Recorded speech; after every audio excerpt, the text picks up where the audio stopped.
ಎಲ್ಲರಿಗೂ ನಮಸ್ಕಾರಗಳು. ಈ 2023-24ನೇ ಒಂದು SSLC ಸಂಬಂಧಿಸಿದಂತೆ ಇಲ್ಲಿ ಏನಾಗಿತ್ತು ಅಂದರೆ, ಈ ಒಂದು 2023-24ನೇ ಸಾಲಿನಲ್ಲಿ ಸ್ಟಡಿ ಮಾಡುತ್ತಿರುವಂಥ ವಿದ್ಯಾರ್ಥಿಗಳು ಯಾವೆಲ್ಲ ವಿದ್ಯಾರ್ಥಿಗಳ ಒಂದು ಅಟೆಂಡೆನ್ಸ್ ಬಿಲೋ 75% ಇದೆ, ಆ ವಿದ್ಯಾರ್ಥಿಗಳಿಗೆ ಒಂದು ಹಾಲ್ ಟಿಕೆಟನ್ನು ಇಶ್ಯೂ ಮಾಡುವಾಗ ಬಿಲೋ 75% ಇದ್ದಾಗ ಆ ವಿದ್ಯಾರ್ಥಿಗಳ ಹಾಲ್ ಟಿಕೆಟನ್ನು ಇಶ್ಯೂ ಮಾಡಲಿಕ್ಕೆ ಆಗ್ತಾ ಇದೆಯಲ್ಲ, ಡೌನ್ಲೋಡ್ ಮಾಡಲಿಕ್ಕೆ ಆಗ್ತಾ ಇದೆಯಲ್ಲ.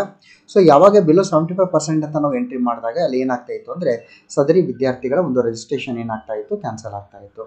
ಸೊ ಈ ರೀತಿ ಒಂದು ರಿಜಿಸ್ಟ್ರೇಷನ್ ನೋಂದಣಿನೇ ಕ್ಯಾನ್ಸಲ್ ಆದಾಗ ಈ ವಿದ್ಯಾರ್ಥಿಗಳು ಈ ಒಂದು ಎಕ್ಸಾಮ್ 2 ಇರ್ಬೋದು, ಎಕ್ಸಾಮ್ 3 ಬರೀಲಿಕ್ಕೆ ಅವಕಾಶ ಇರಲಿಲ್ಲ. ಯಾಕಂದರೆ ಕಂಪ್ಲೀಟ್ ಆಗಿರುವಂಥ ರಿಜಿಸ್ಟ್ರೇಷನ್ ಏನಿತ್ತು ಅಂದರೆ ಅಲ್ಲಿ ಕ್ಯಾನ್ಸಲ್ ಆಗಿತ್ತು. ಸೊ ಈ ರೀತಿ ಕ್ಯಾನ್ಸಲ್ ಆಗಿರುವಂಥ ವಿದ್ಯಾರ್ಥಿಗಳ ಮಕ್ಕಳ ಸಂಖ್ಯೆ ಇಲ್ಲಿ 26,000ಕ್ಕಿಂತ ಹೆಚ್ಚಾಗಿತ್ತು. 26,000ಕ್ಕಿಂತ ಹೆಚ್ಚು ಮಕ್ಕಳು ಒಂದು ಅಟೆಂಡೆನ್ಸ್ ಕೊರತೆಯಿಂದ ಪರೀಕ್ಷೆಯನ್ನು ಬರಲಿಕ್ಕಾಗಲಿಲ್ಲ ಎಕ್ಸಾಮ್ 1.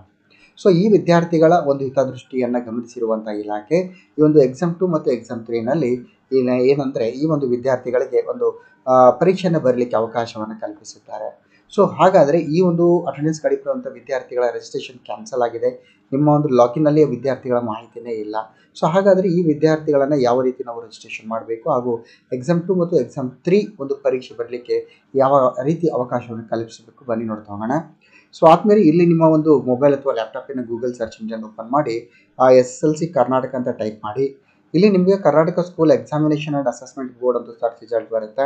ಸೊ ಆ ಒಂದು ಸರ್ಚ್ ರಿಸಲ್ಟ್ ಮೇಲೆ ಕ್ಲಿಕ್ ಮಾಡಿದಾಗ ತಾವು ಗಮನಿಸ್ತಾ ಇದ್ದೀರಿ, ಇದು Karnataka school examination and assessment board.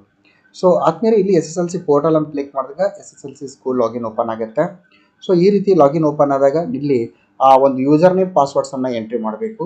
So ಪ್ರತಿಯೊಂದು ಶಾಲೆಗೆ ತಮ್ಮದೇ ಆಗಿರುವಂತಹ ಒಂದು ಯೂಸರ್ ನೇಮ್ ಇರುತ್ತೆ ಹಾಗೂ ಪಾಸ್ವರ್ಡ್ ಕೂಡ ಇಲ್ಲಿ ಇರ್ತದೆ.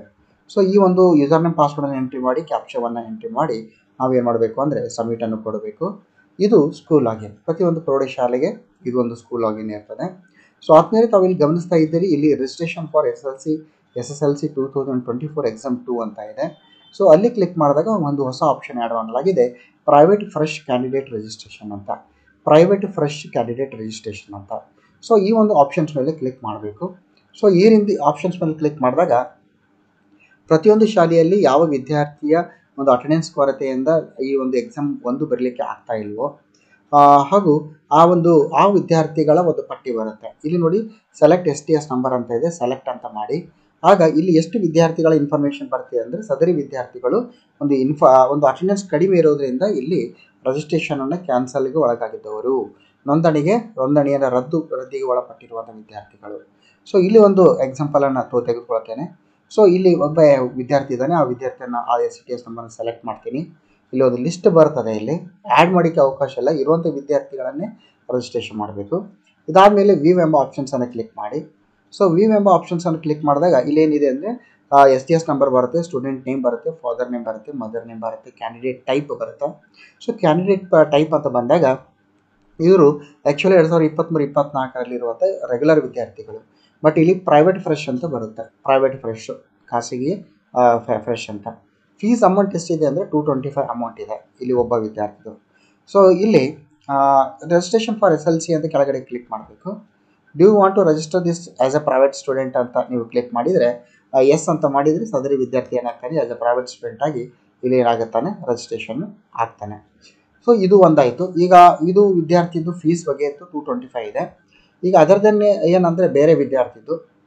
ಸೊ ಬೇರೆ ವಿದ್ಯಾರ್ಥಿ ಅಂತ ಬಂದಾಗ ನಾನು ವಿದ್ಯಾರ್ಥಿನಿಂದ ತೆಗೆದುಕೊಂಡು ಹೋಗ್ತಾನೆ ಮತ್ತು ಫೀಸ್ ಸ್ಟ್ರಕ್ಚರ್ ಕೂಡ ಗಮನಿಸ್ತೀವಿ. ಸೊ ವಿದ್ಯಾರ್ಥಿನಿ ತೆಗೆದುಕೊಂಡು ಇಲ್ಲಿ ವ್ಯೂ ಎಂಬ ಆಪ್ಷನ್ಸ್ ಕ್ಲಿಕ್ ಮಾಡ್ತೀವಿ. ತಾವು ಇಲ್ಲಿ ಗಮನಿಸ್ಬೋದು, ವಿದ್ಯಾರ್ಥಿನಿಂದ ಬಂದಾಗ ಕೂಡ ಫೀ ಅಮೌಂಟ್ ಎಷ್ಟಿದೆ, 225 ಇದೆ. ಇದು ಭಾಳ. ರಿಜಿಸ್ಟರ್ ಫಾರ್ SSLC 2024 ಅಂತ ಇದೆ, ಅಲ್ಲಿ ಕ್ಲಿಕ್ ಮಾಡಿದಾಗ ಅಲ್ಲಿ ರಿಜಿಸ್ಟ್ರೇಷನ್ಸ್ಗಳು ಆಗ್ತದೆ, ಮುಂದಿನ ಪ್ರೊಸೆಸ್ ಕಂಟಿನ್ಯೂ ಆಗುತ್ತೆ.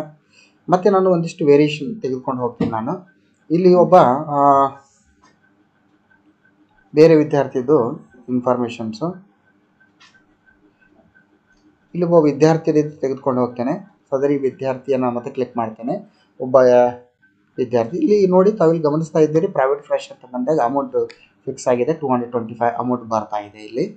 ಈ ರೀತಿ ನೀವು ಏನು ಮಾಡ್ಬೋದು, ನಿಮ್ಮ ಶಾಲೆಯಲ್ಲಿ ಯಾವೆಲ್ಲ ವಿದ್ಯಾರ್ಥಿಗಳು ಈ ಒಂದು ಹಾಜರಾತಿ ಕೊರತೆಯಿಂದ ಏನಾಗಿದ್ದಾರೆ ಅಂದರೆ ಒಂದು ನೋಂದಣಿ ರದ್ದಿಗೆ ಒಳಪಟ್ಟಿದ್ದಾರೆ, ಆ ವಿದ್ಯಾರ್ಥಿಗಳನ್ನು ನಾವೇನು ಮಾಡ್ಬೋದು, ಮತ್ತೊಂದು ಸಲ ಕಾಂಟ್ಯಾಕ್ಟ್ ಮಾಡಿ ಆ ವಿದ್ಯಾರ್ಥಿಗಳ ಒಂದು ರಿಜಿಸ್ಟ್ರೇಷನನ್ನು ಮಾಡ್ಬೋದು. ಆ ವಿದ್ಯಾರ್ಥಿಗಳಿಗೆ ಎಕ್ಸಾಮ್ 2ನಲ್ಲಿ ಬರಲಿಕ್ಕೆ ಅವಕಾಶವನ್ನು ಕೂಡ ಕಲ್ಪಿಸ್ಬೋದು.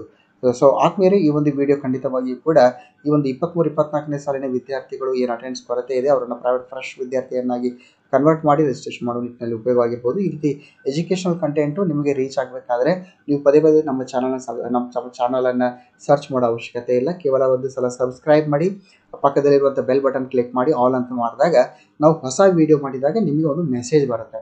ಸೊ ಆ ವಿಡಿಯೋ ನಿಮಗೆ ಯೂಸ್ ಆಗ್ತಾ ಇದ್ದರೆ, ನಿಮಗೆ ರಿಲೇಟೆಡ್ ಇದ್ದರೆ ಅದನ್ನು ನೋಡಿ. ಸೊ ಬೇರೆ ರಿಲೇಟೆಡ್ ಆಗಿದ್ದರೆ ನೋಡೋ ಅವಶ್ಯಕತೆ ಇಲ್ಲ ಅಂತ ಹೇಳ್ತಾ, ಜೈ ಹಿಂದ್, ವಂದೇ ಮಾತರಂ.